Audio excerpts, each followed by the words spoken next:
지난 한 달 동안 안녕하셨습니까? 오늘 또 특별히 많이 오신 것 같은데 날씨도 이제 좀 시원해지고 또 이 연말에 중요한 행사가 있고 요새는 또 한일 관계가 이렇게 복잡해지니까 여러 가지로 궁금하신 분들이 많으신 것 같습니다. 한 달에 한 번씩 하니까 조금 아쉬운 느낌이 들죠. 예. 자주 했으면 좋겠는데 그렇게 한번 노력해 보겠습니다. 사실 여기 제가 한 달에 한 번이 아니라 1년에 한 번만 하면 됩니다. 그러면 나라가 조용할 때가 이제 그런 때인데 요새 할 이야기가 많다는 거는 여러 가지로 사건 사고가 많고 또 걱정할 것도 많고 서로 정보를 교환할 것도 많다는 그런 뜻이 되겠습니다. 오늘 여기 입장할 때 보니까 이적단체 강제해산법 왜 시급한가 하는 이런 팜플렛을 나눠드리고 여기 지금 서명을 받고 계시는데 이 레이디 블루라는 이 애국 여성 단체에서 나오신 분이 이걸 나눠주면서 지금 서명을 받고 있는데 이게 아주 중요한 의미가 있습니다. 레이디 블루는 과거에 군에서 여군으로서 군 복무를 하신 분들이 제대를 하고 만든 단체입니다. 거기에 대표로 있는 우리 권유미 씨, 저 뒤에 서 계시는데 박수를 좀 보내주시기 바랍니다.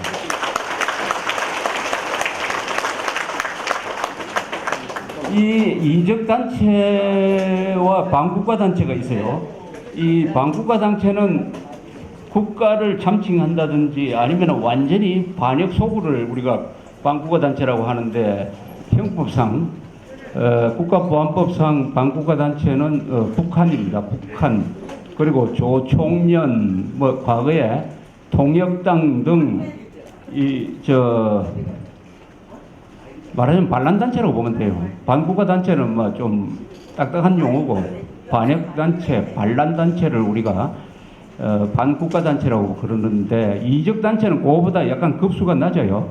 그 반국가단체를 도와가지고 국가 반역을 획책하는 이런 조직을 말합니다. 전형적인 이적단체가 요새 말씀 많은 범민열이라든지 한총련 같은 이런 단체인데 어떤 문제가 있느냐 하면은 이적단체에 소속돼 가지고 감옥에 살다가 나오면은 그 단체가 없어져야 되는데 이 단체를 해산시키는 법이 없어요. 그러니까 이적단체에 소속돼 가지고 각 개인을 처벌을 하는데 그 처벌과는 별개로 그 이적단체는 계속 존속합니다. 한총련도 범민련도 계속 존속해요. 이게 우리 국가보안법의 아주 맹점입니다. 그러니까 단체를 해산시킬 규정을 하나 새로 만들자, 국가보안법을 강화하자 해가지고 지금 새누리당의 최고위원으로 있는 심재철이라는 분이 있어요. 이분이 아주 훌륭한 분이에요. 이분이 이런 지금 발의를 해놓았기 때문에 이것을 서명을 해가지고 국가보안법을 폐지하는 게 아니라 오히려 강화해야 되겠다. 그래서 이적단체를 해산하는 조항을 신설하자 하는 그런 뜻이니까 여기에 많은 참여를 해 주시기를 부탁드리겠습니다.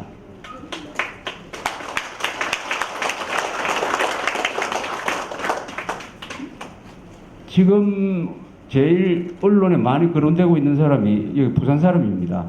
안철수라는 사람인데 근데 이 사람처럼 또 많이 거론되면서 이 사람에 대해서 잘 모르는 사람들도 많아요. 왜냐하면 본인이 대통령 후보로 나서겠다는 선언을 하지 않았기 때문에 아직 본격적으로 그 사람의 생각이라든지 과거의 행적에 대해서 검증을 본격적으로 하지 않고 있습니다. 아마도 그렇게 본격적인 언론 검증이 들어가면은 불리한 점이 많으니까 될 수 있는 대로 선거 출마 선언을 늦춰가지고 그 기간을, 그 검증받는 기간을 줄이려고 하는 것 같아요.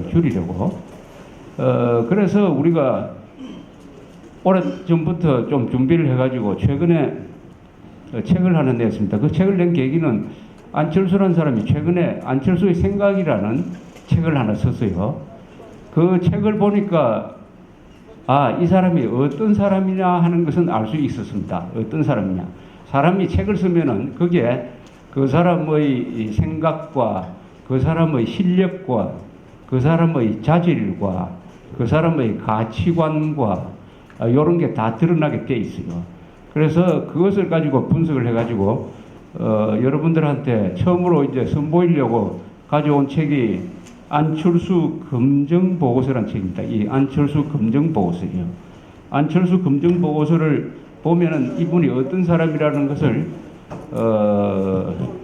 거의 확실하게 알 수 있습니다. 요약하면은 안철수라는 사람의 사고방식, 그 사람의 가치관은 한마디로 말하면 아주 좌파적 가치관을 갖고 있어요. 좌파적. 사람은 아주 기업인 출신이고 얼굴도 보면 아주 선하게 보이는데 이 말을 하는 거라든지 또 사귀는 사람이라든지 이런 사람을 보면은 일단 좌파적이라고 분류를 할 수가 있습니다. 좌파적이라고 하면은 무슨 말이냐 하면은 이런 이야기죠. 이 세상을 보는 눈이 어떻게 되어 있느냐? 세상을 보는 눈이 중요합니다. 시각이라고 그러죠. 어떤 방향으로 보느냐 또는 어떤 안경을 쓰고 보느냐 하는 것을 우리가 시각이라고 그래요. 그것을 분석틀이라고 그러고 그 안경을 이 사람이 쓰고 있는 안경은 좌파적 안경입니다. 좌파적 하면은 막 사회주의적 계급투쟁적 이런 식으로 볼 수가 있습니다. 그것을 계급투쟁적이다라고 보면은 좌파적이란 말이 설명이 좀 돼요. 계급투쟁이라는 것은 뭐냐 하면은 이 칼 마르크스가 발전시킨 역사 발전의 이론이죠. 이렇습니다. 인류 역사는 지배자와 피지배자 사이의 계급투쟁에 의해서 발전해 왔다. 오늘날의 19세기의 한 이야기입니다. 오늘날의 사회는 자본가와 노동자의 대결이다. 자본가와 프로레타리아트, 노동자의 대결이다. 노동자는 피지배 계급이고 자본가는 지배 계급이다. 자본가는 지배 계급이기 때문에 국가기관을 장악하고 있다. 법률을 만든다. 대기업 편이 또 자기 편이다. 대기업은 자기 편이 아니라 자기죠. 그 자신이고 따라서 정권이나 군대는 법률은 다 지배계급을 위한 것이다. 노동자는 그 기성질서, 지배체제를 때려 부숴야 된다. 그렇게 해서 노동자를, 농민을 포함해가지고 해방시켜야 된다. 이게 사회주의 혁명 이론입니다. 이런 시각을 가진 사람은 국민들을 항상 이렇게 나누어서 봅니다. 돈 많은 사람과 돈 적은 사람, 권력 가진 사람과 권력 없는 사람, 가난한 사람과 부자, 약자와 강자, 항상 이런 식으로 이 세상을 나누어서 봅니다. 극단적으로 가면 국민을 1대 99로 나눠버려요. 1대 99. 이런 나쁜 사람, 착취자, 99는 피해자, 선한 사람, 약자. 그래서 99에 호소를 해가지고 99의 지지를 받아가지고 정권을 잡는 이런 수법을 쓰게 되는 것인데 이것은 우리 헌법에서 절대로 금지하고 있는 시각입니다. 왜냐하면 우리 헌법은 자유민주주의와 시장경제를 채택하고 있기 때문에 북한식으로 계급이라는 것을 인정하지 않습니다. 우리는 계급이라는 것은 없다. 대한민국에서는 국민만이 있을 뿐이다. 국민이 있을 뿐이다. 이건희도 국민이고 노숙자도 국민이다. 똑같이 투표권이 있다. 똑같이 잘못하면 다 감옥에 간다.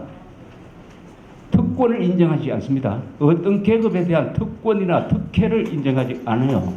그래서 국민이라는 단위로 묶여져 있는데 이 계급적 시각을 가지면 어떤 말이 자꾸 나오느냐 하면 민중이라는 말이 많이 나와요.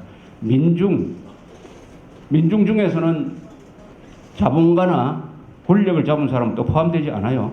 그래서 국민을 항상 나누려고 합니다. 피지배계급과 지배계급으로 그런 시각으로 세상을 보는 사람이고 그런 식으로 정책을 만드는 사람이라는 것은 확실합니다. 좌파적 시각을 가진 사람이다. 그리고 그 주변에 모인 사람들이 대충 좌파적 성향을 가진 사람이다. 이런 사람이 대통령이 되면 어떤 정책을 펼 것이냐 하는 것을 분석한 책이니까 이것을 나중에 읽어보시고 많이 참고해 주시고 특히 젊은 사람들이 이 안철수 씨에 대해서 잘 몰라요. 그러니까 정보 제공 차원에서라도 많이 권해 주시기 바랍니다. 지금 안철수 씨의 지지 기반은 굉장히 단단해요. 여론조사를 하면은 40%에서 50%까지 나오니까 반드시 대통령 후보로 나오게 돼 있고, 아마 야권 단일화에 의해서 안철수 씨가 좌파 세력 또는 종북 세력이 추천하든지 아니면 단일화를 통해서 한 사람이 나와가지고 결국 12월 대통령 선거는 박근혜 대 안철수로 갈 가능성이 그 가능성이 한 70~80% 이상입니다. 안철수라는 사람의 지지 기반은 강해요. 왜 강하느냐 하면은 보수 세력의 한 30%가 지지하고 있습니다.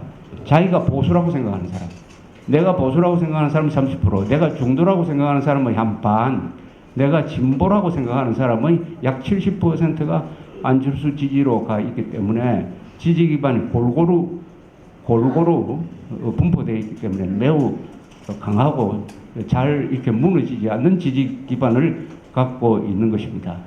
동시에 요새 우리 우파 진영, 보수 진영에서 특이한 현상이 있어요. 박근혜 씨를 싫어하는 사람이 상당히 많아요. 그런 사람을 제가 반박 우파라고 부르는데, 반박 우파, 이 안보 문제라든지 이념 문제에 대해서는 굉장히 우파적이에요. 굉장히 보수적인데 박근혜 씨에 대해서는 굉장히 싫어하는 사람들이 많습니다. 그 사람들이 안철수 지지로 가는 경우가 많아요. 이렇기 때문에 이번 선거는 아주 재밌는 선거인데, 지금 박근혜 씨의 이번 후보 수락 연설을 보면은 이 보수적 가치라든지 우파적 가치에 대한 천명이 없어요. 그 말 싹 빼버리고 뭐 경제 민주화라든지 일자리, 복지 이런 걸 계속 강조를 하고 있습니다. 그러니까 반박 우파가 왜 생겼느냐 하면은 2002년 이후에 박근혜 씨의 행태에 대해서 한 10년 동안 관찰하다가 배신감을 느낀 사람들이 이 반박 우파 쪽으로 지금 기울고 있습니다. 왜 안보 문제에 대해서 언급을 안 하느냐, 왜 김정일에 대해서 비판을 안 하느냐, 왜 좌경화 비슷한 정책만 내놓느냐, 경제민주화만 왜 이야기하느냐, 반값 등록금만 왜 이야기하느냐, 왜 국가보안법 강화하겠다든지 북한 인권법 반드시 통과시키겠다든지 종북 세력과 대결하겠다든지 왜 이런 이야기는 안 하느냐. 이렇게 10년 동안 박근혜 씨한테 배신당했다고 생각하는 사람들이 의외로 숫자가 많아요. 저도 깜짝 놀랄 정도입니다. 그래서 이분들의 표가 나중에 어디로 가느냐.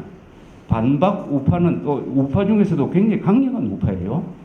그런데 박근혜 씨를 싫어한다. 그러면 이 표가 나중에 어느 쪽으로 가느냐? 이게 뭐 안철수 씨 쪽으로 가느냐? 아니면 기권해버리느냐에 의해서 다음 대통령 선거의 결과가 결정될지 모르겠다 하는 이런 생각을 하게 되었습니다. 그 이야기는 다음 또 기회에 말씀드릴 때가 있을 것이라고 이렇게 또 생각을 합니다. 지난 1개월 동안에 기분 좋은 일과 기분 나쁜 일이 번갈아 생기고 있습니다. 기분 좋은 일은 런던 올림픽에 가서 우리가 잘했습니다. 런던 올림픽이 끝난 지 이제 한 10여일 지났습니다만은, 그 올림픽을 보면서 우리 대한민국이 1988년에 24년 전에 서울 올림픽을 주최했다는 것이 얼마나 대단한 것이냐 하는 것을 새삼 느끼게 되었습니다. 그 서울 올림픽을 세계 언론이 이번에 런던 올림픽을 소개하듯이 그렇게 열심히 소개했기 때문에 한국의 이미지도 좋아지고, 또 그것을 딛고서 그 뒤에 노태우 대통령이 북방 정책이라는 것을 써가지고 여러 나라와 수교를 하게 되었습니다. 소련과 수교하고 20년 전에는 중국과 수교를 하게 되었습니다. 이 노 대통령이 요새 편찮으셔서 또 그 측근 세력들이 정권을 그 뒤에 정권을 잡는데 참여하지 못했기 때문에, 소외되었기 때문에 요새 노태우 대통령 변호하는 사람이 눈에 보이지를 않아요.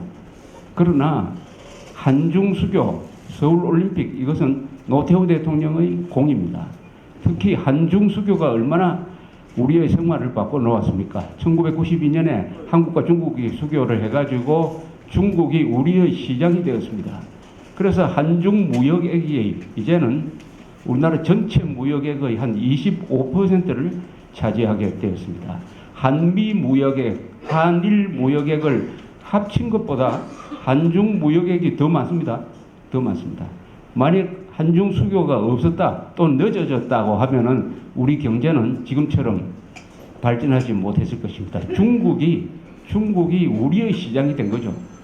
또 우리도 중국의 시장이 된 것이고, 두 나라가 이렇게 서로 연결되도록 만든 그 공은 노태우 대통령의 공이고, 그 힘은 어디서 나왔느냐? 1988년 서울 올림픽을 주최를 하면서 그것을 우리가 이용을 해가지고 우리가 금단의 땅으로 남아 있었던 공산주의 세계, 동구권, 중국, 소련과 우리나라를 서로 연결시키는 거. 연결시키는 것을 외교라고 합니다. 외교, 국교라고 그러죠.